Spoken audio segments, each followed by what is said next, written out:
Hello, this is Dave Sugarbaker, and today is the 18th of February 2024, and I have two readings, one from the Old Testament, one from the New. First, this is from 1 John 4. Beloved, let us love one another, for love is from God. Everyone who loves is born of God and knows God.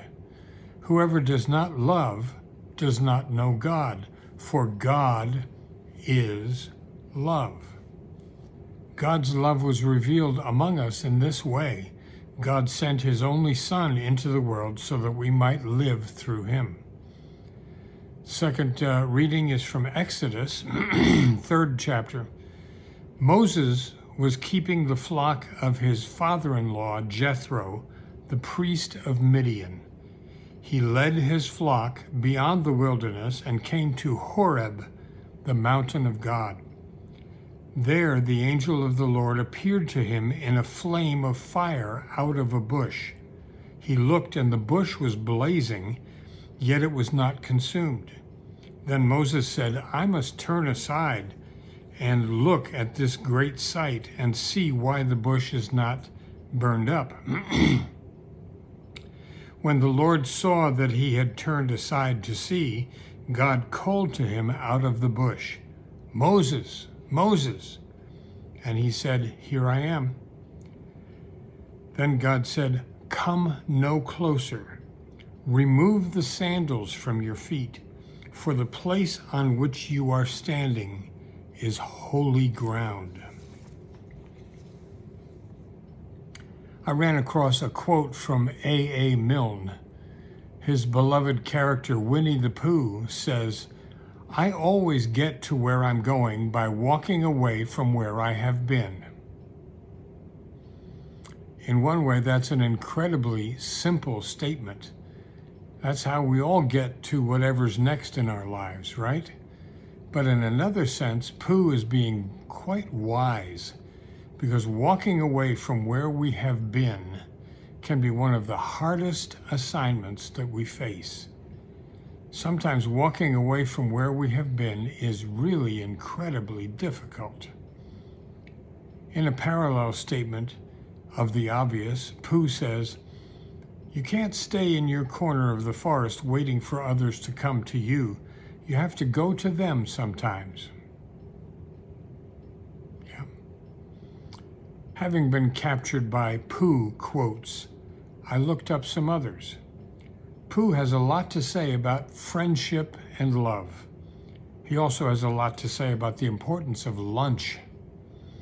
Pooh says, It's more fun to talk to someone who doesn't use long, difficult words, but rather short, easy words like, What about lunch? Pooh says, Sometimes the smallest things take up the most room in your heart. And that's true in a positive and a negative sense.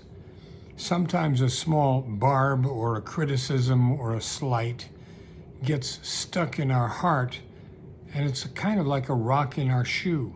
It grabs all of our attention. And on the other hand, sometimes the smallest gesture of affection or connection can have a tremendous effect on us. I remember one of my posters from 100 years ago. I used to collect posters. They'd have cool graphics on them, and then they'd always have a writing of some sort, some kind of saying. This particular poster I'm remembering was a picture of a cartoon character stretched out on the ground on his back under a garden water spigot. His mouth was open, and he's waiting for the next drop from the faucet.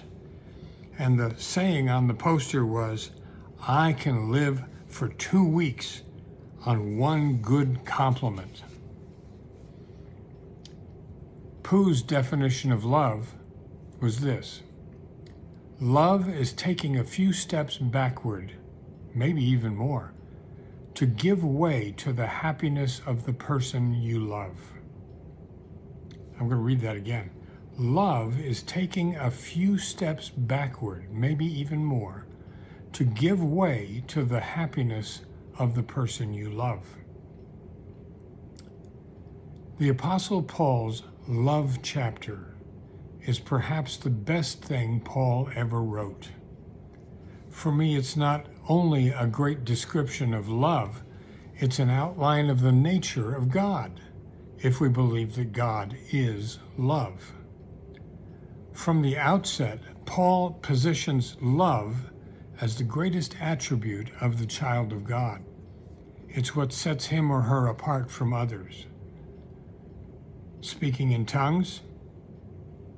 Just so much noise if the whole process isn't seasoned with love.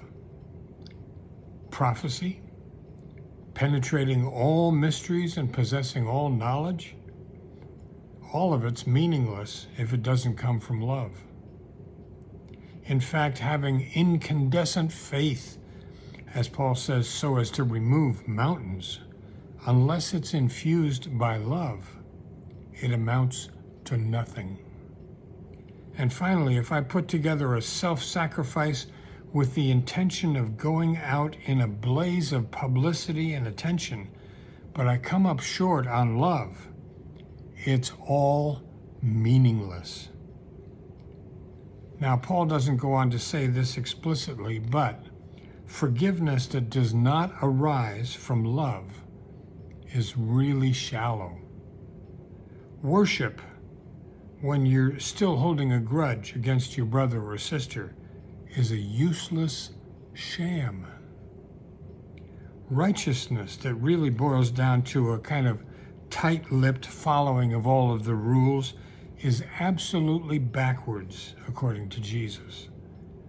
And prayer to a God who is anything less than your loving spiritual parent is an empty exercise. It's all about love, Paul says. At the end of the chapter in Corinthians, Paul says, faith, hope, and love abide, but the greatest of them all is love.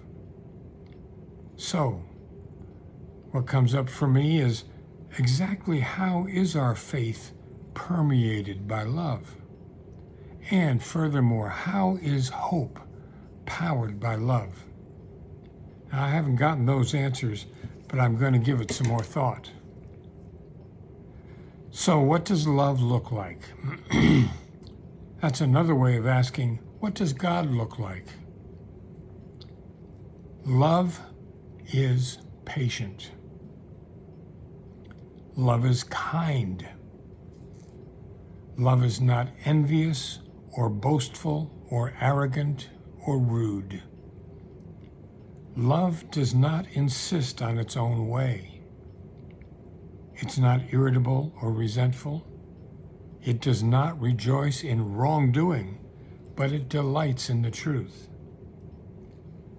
Love bears all things, believes all things, hopes all things, endures all things. Love never ends.